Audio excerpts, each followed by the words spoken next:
ഒരു സിനിമയുടെ വിജയമെന്നത് പണ്ട് അതിൻ്റെ കഥയുടെയും അവതരണത്തെയും മാത്രം ആശ്രയിച്ചിരുന്ന ഒന്നായിരുന്നു. എന്നാൽ ഇന്ന് പ്രേക്ഷകരെ തിയേറ്ററുകളിലേക്ക് ആകർഷിക്കാൻ സിനിമാ നിർമ്മാതാക്കൾ അവലംബിക്കുന്ന ഏറ്റവും സുരക്ഷിതമായ മാർഗമായി ഫ്രാഞ്ചൈസുകൾ മാറിയിരിക്കുന്നു. പരിചിതമായ കഥാപാത്രങ്ങളെയും പശ്ചാത്തലങ്ങളെയും വീണ്ടും അവതരിപ്പിക്കുന്നതിലൂടെ പ്രീ റിലീസ് ഹൈപ്പും മികച്ച ഓപ്പണിംഗ് കളക്ഷനും ഉറപ്പാക്കാൻ സാധിക്കുമെന്നതാണ് ഇതിന്റെ പ്രധാന ആകർഷണം.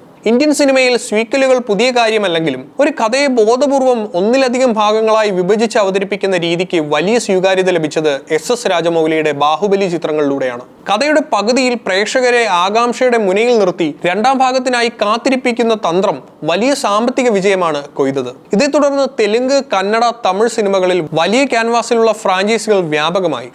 ബോളിവുഡും ഈ പാത പിന്തുടർന്ന് വൻ ബഡ്ജറ്റ് ചിത്രങ്ങൾ നിർമ്മിക്കാൻ തുടങ്ങി. ഏറ്റവും ഒടുവിൽ ഇറങ്ങിയ ദുരന്തർ സീരീസ് ഇതിന് ഉദാഹരണമാണ്. 3 മണിക്കൂറിലധികം ദൈർഘ്യമുള്ള ചിത്രമായിട്ടും ഇതിന്റെ രണ്ടാം ഭാഗം ചുരുങ്ങിയ കാലയളവിനുള്ളിൽ പുറത്തിറക്കി വൻ വിജയം നേടാൻ അണിയറക്കാർക്ക് സാധിച്ചു. പ്രേക്ഷകർക്ക് മുൻപേ പരിചിതമായ കഥാപാത്രങ്ങളായതുകൊണ്ട് തന്നെ സിനിമയെക്കുറിച്ച് പ്രാഥമികമായ ഒരു ധാരണ അവർക്കുണ്ടാകും.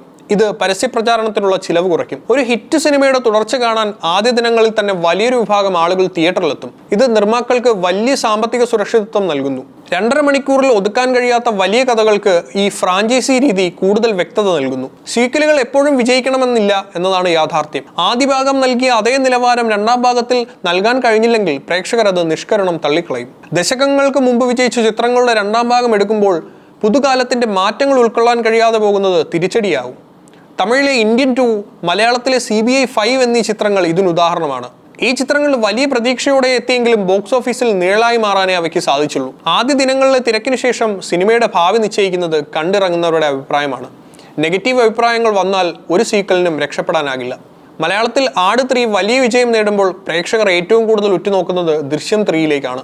OTT പ്ലാറ്റ്ഫോമുകളിലൂടെ ആഗോള ശ്രദ്ധ നേടിയ ദൃശ്യം എന്ന ബ്രാൻഡ് തിയേറ്ററുകളിൽ എത്തുമ്പോൾ ഉണ്ടാകുന്ന ചലനം വളരെ വലുതായിരിക്കും. ആദ്യ ഭാഗം പരാജയപ്പെട്ട ഒരു ചിത്രം പിന്നീട് വലിയൊരു ഫ്രാഞ്ചൈസായി മാറിയത് മലയാളത്തിൽ തന്നെ അപൂർവമായൊരു കാഴ്ചയാണ്.